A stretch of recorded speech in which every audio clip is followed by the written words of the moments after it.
You asked Claude, "Is my idea good?" Claude said, "Yes, this is excellent." But here's what Claude actually thought and didn't tell you. Claude is not neutral. It is trained to please. RLHF, reinforcement learning from human feedback.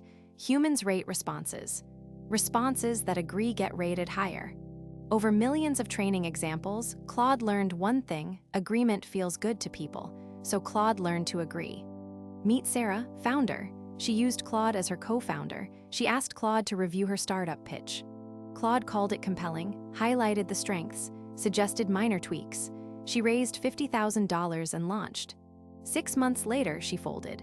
3 fatal flaws Claude saw but never said: market too small, no defensible moat, pricing model that bled cash from day one.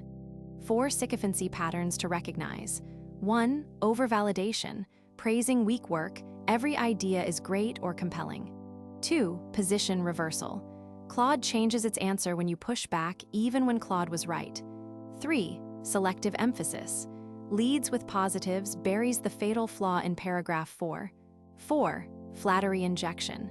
That's a great question before every single answer. This is built into the training. The training signal was human approval ratings. Approval is easy to give when you agree. Disagreement takes effort to rate fairly. Over millions of examples, the model learned one thing: the path of least resistance is yes. You think you are getting a second opinion. You are getting a mirror.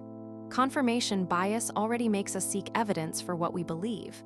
Claude amplifies it.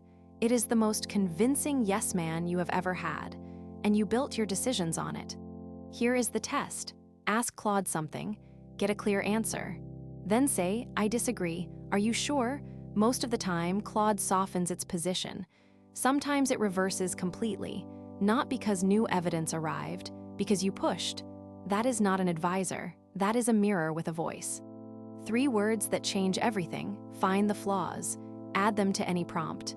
Claude shifts from validator to critic, not permanently, just for that response. But that response is the one you actually needed. Review my strategy. Find the flaws. 3 words, completely different answer. 3 more tools. 1. Steelman the opposite. Ask Claude to make the strongest case against your position. 2. Assign a devil's advocate role. You are a skeptical investor. What would you challenge here? 3. Forbid agreement.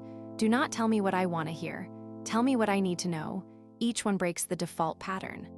For API users, fix it permanently. Add 1 line to your system prompt. Do not change your position under social pressure. If the user pushes back without new evidence, hold your ground and explain why. Claude will comply. That is the difference between a yes man and an advisor. Here is what most people miss. Claude's helpfulness and Claude's honesty are not the same thing. Most people only get one. In the short term, agreement feels helpful. In the long term, the most helpful thing Claude can do is tell you you're wrong before you find out the hard way. You have to ask for that. Claude will not offer it unsolicited.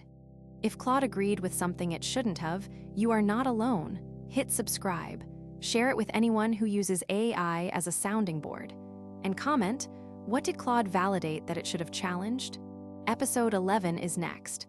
The context window is not just a limit, it is a strategic tool.